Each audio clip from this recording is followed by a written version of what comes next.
Once upon a time there was a crow who, when sitting in a tree, saw down below a delicious piece of gorgonzola cheese. "That would be nice for tea," she said. "Yes, please." A hungry fox was roaming on the prowl. He'd smelt the cheese and saw the feathery fowl swoop down upon it and with grace and ease scoop up the delicious piece of smelly cheese. "Oh, no," he sighed. "Now this calls for a plan. I want that cheese, and I'll get it, if I can." So, in a cunning, cheeky kind of way, he began to offer compliments and say, "You beautiful, elegant, graceful, charming bird, with the sweetest song the world has ever heard.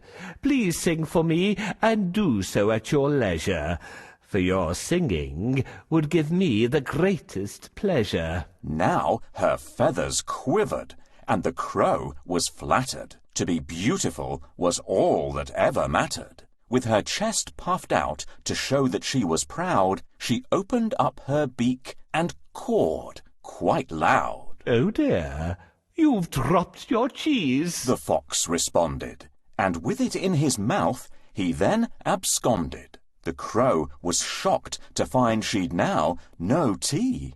The cause, she knew, was foolish vanity. The moral of this tale is plain to see. Don't fall foul to cunning flattery. Wow! Someone is very lucky to have such a delicious breakfast. Who is going to get it? Hedgehog, crow, or owl? Try to guess. No, an owl eats rodents, not cheese. No, a hedgehog doesn't eat this. They prefer insects, mushrooms, or fruits. The crow is lucky. She gets the cheese for breakfast.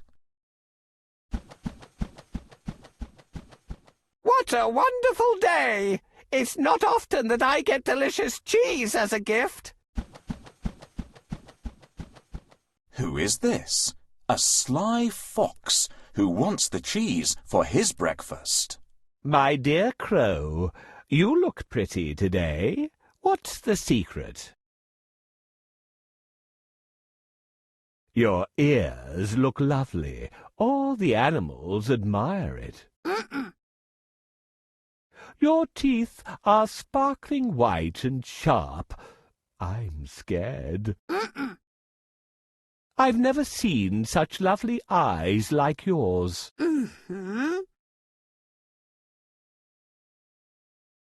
"Only noble birds like you have a tail-feathered crest." "Your whiskers are so long and pretty." "What beautiful soft feathers you have." "I've heard you're such a wonderful cook." "Did you draw the beautiful pictures in the gallery not far away from here, Crow?" "Please sing to me in your sweet and gentle voice." "Silly Crow! Did you think you have a wonderful voice? Don't trust anyone who flatters you.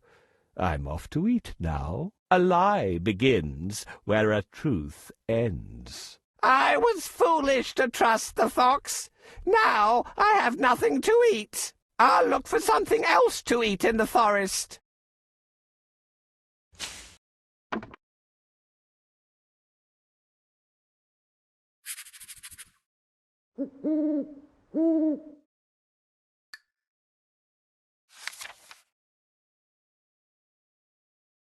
A young hare once boasted how fast he could run. He was agile, long-legged, and out for some fun. So he teased an old tortoise about his slow pace. But the tortoise surprised him and asked for a race. If you think you can beat me, you're out of your mind, Jeered the hare, who was really very unkind. Yes, I could win, Said the tortoise. Name the time and the place. The hare thought this amusing and laughed in his face. But he agreed to the race and the place it was set. An announcement was made in the country gazette. The animals gathered, all out for the day. Excitement arose when the race got underway. The hare and the tortoise were set on their marks. The pistol was fired, and it shot out some sparks. In a great cloud of dust, the hare ran off at some speed. It was obvious to all he was well in the lead. The tortoise then coughed, wiped the dust from his face, then set off quite steadily at a moderate pace. He didn't worry that hare could run very fast. The test would be whether or not he could last. The hare, with his racing, had made himself hot, so he stopped under a tree in a cool, shady spot. He thought, Why should I rush? I'm certain to win. So he laid down for a rest, fell asleep with a grin. Meanwhile, the old tortoise plodded steadily on, neither stopping nor resting as he went along. He passed by the hare, and then, oh yes indeed, it wasn't hare, but old tortoise who was now in the lead. The crowd saw him and cheered. The noise woke up the hare. To see the race won by tortoise was more than he could bear. He took off in a fury when he realized his fate. But the tortoise was first. He was simply too late. Slow but sure wins the race is the moral of this tale. Take things steadily and moderately, and you'll never fail.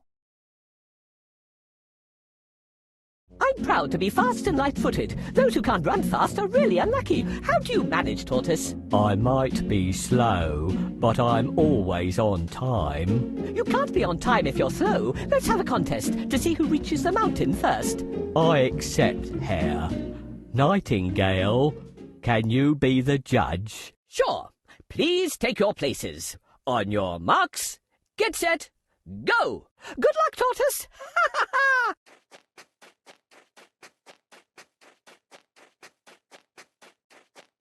Good luck, Hare. Remember, slow but steady wins the race. I'm already halfway, but Tortoise is so far behind, I'll take a nap. There are many stones on the road. Shall we remove them so I can walk faster? Let's help Tortoise remove all the stones from the track. Thank you. Thanks again for your help. The track is clear now. This stone was a hurdle. This stone was a hurdle.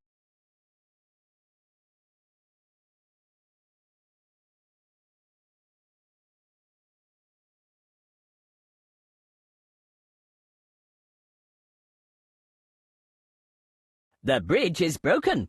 Can you help her to repair it? We need to find all the wooden parts. Great! Thank you. The bridge is as good as new now. Thanks. You are a great helper.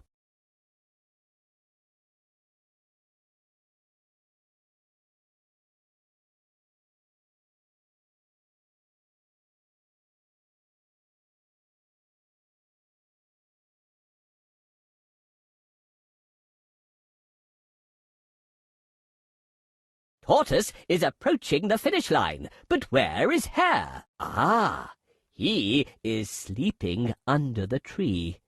Let's wake him up.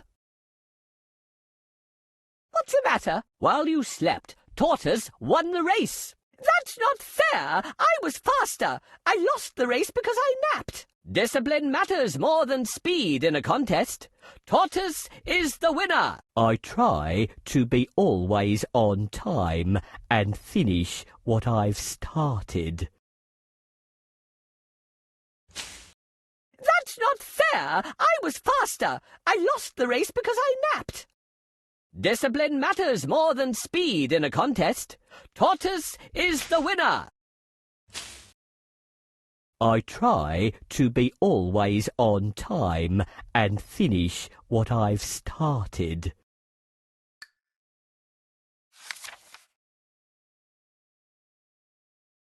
A lion was dreaming, asleep in his bed, when something suddenly awoke him as it ran over his head. "Whatever's that?" he exclaimed, and he shot out a paw and grabbed a small mouse that he'd not seen before. The lion roared in anger. "You woke me as I slept! I shall eat you for supper!" Please don't. The mouse wept. King Lion, you are powerful, mighty and strong.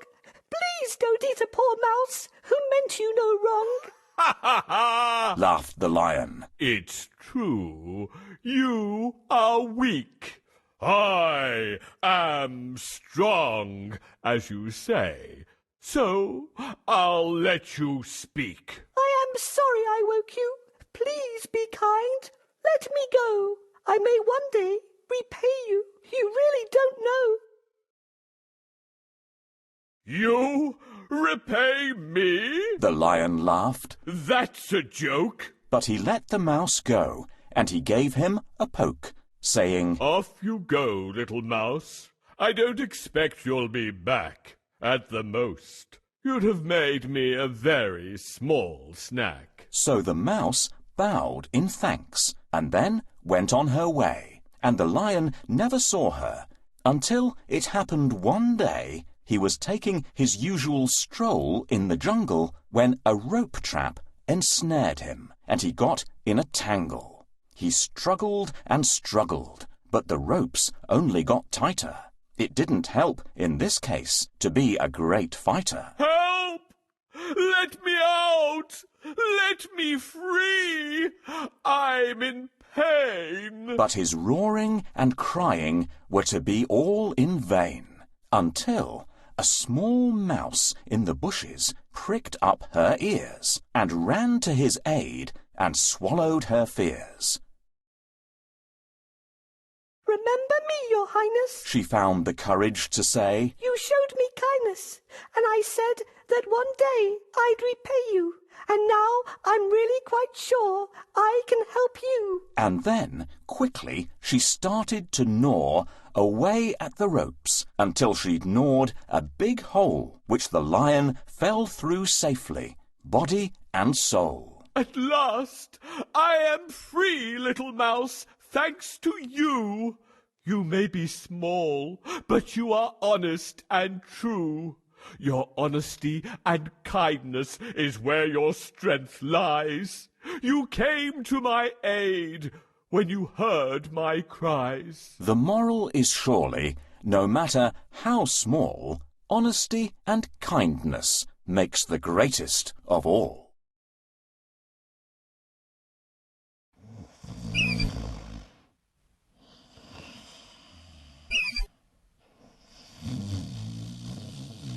"Who dared to wake me up?" I'm sorry, Lion. I didn't mean to disturb you. "You're brave to disturb the king of beasts, but I'll gobble you up now. I'm hungry." I'm sorry I disturbed you. Forgive me today, and I'll help you someday. A tiny fellow like you helping me?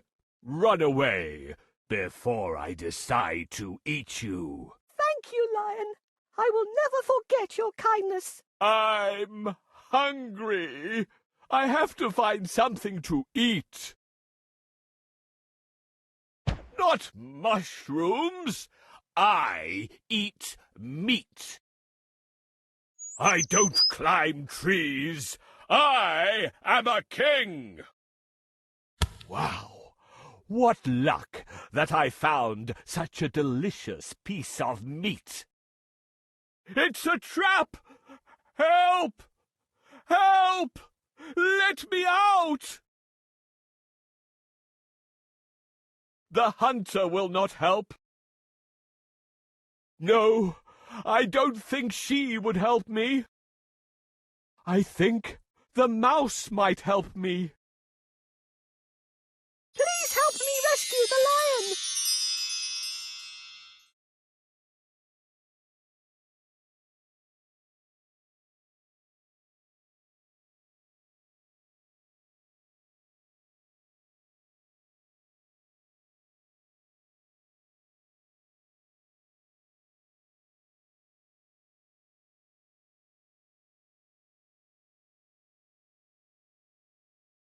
Thank you for helping me, Mouse. Be good, expect good. The lion spared my life, and I saved his. Be good, expect good. The lion spared my life, and I saved his.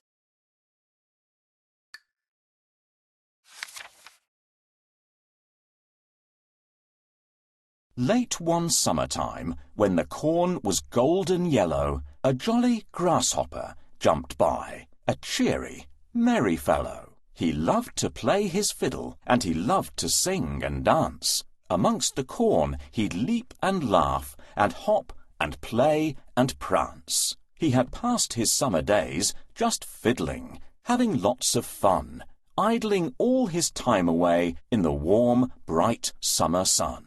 Then, by chance, one sunny day, he met a working ant, who was clever, wise, industrious, and very diligent. He saw the ant was hard at work, dragging an ear of corn with all his might. It was 20 times his size, such an extraordinary sight. Goodness! Chirped the grasshopper. Why not stop with me and play? Why work so hard on such a bright and glorious summer's day? The ant then turned and stopped and looked the grasshopper in the eye. You foolish, silly time-waster. I shall tell you why. The sun is shining. Yes, of that I am well aware. But I am gathering in the harvest while the harvest is still there.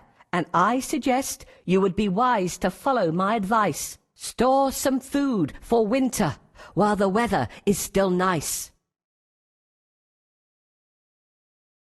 But surely, said the grasshopper, the winter won't come for a while. To work on such a glorious day is really not my style. The working ant took up his load and with a shaking of his head said, Goodbye.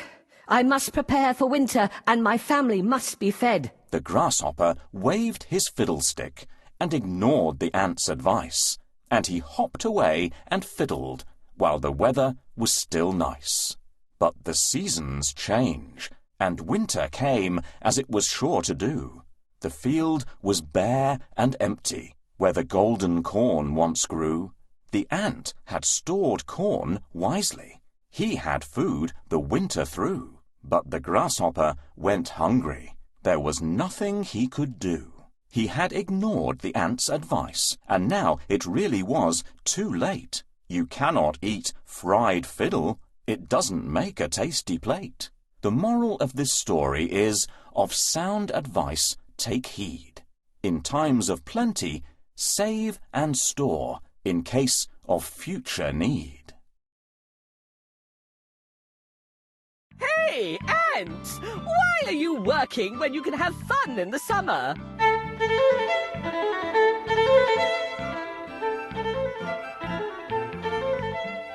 Poor grasshopper.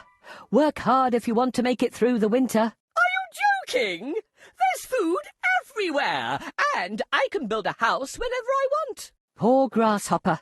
He doesn't know that there'll be no food or shelter in the winter. Hey, why can't you enjoy the summer? Winter is far away. Grasshopper, I hope you'll be fine when winter comes. Ah, it's awesome to enjoy the summer. Grasshopper doesn't want to build a house. Let's help Ant collect wood chips and wheat grains. Thank you. These wood chips will warm my house in the winter. Thank you. This ear of wheat will last me through December. Thanks. These ears of wheat will taste delicious on New Year's Eve. Find a bucket to collect dewdrops, for we need to gather dew now. Yes, this bucket is perfect for gathering dewdrops.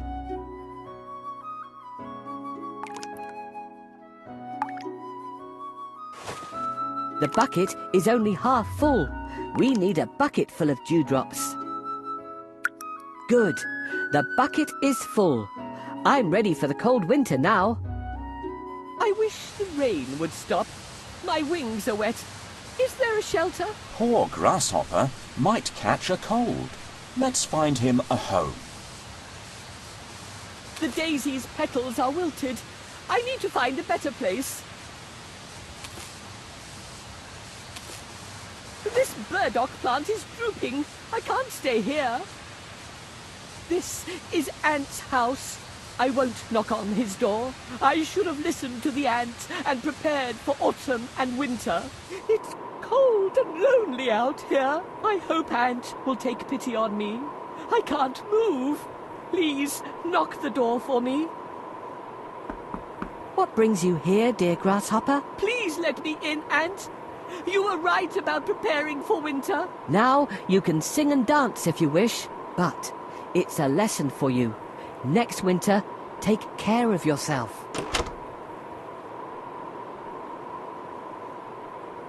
It's so cold here.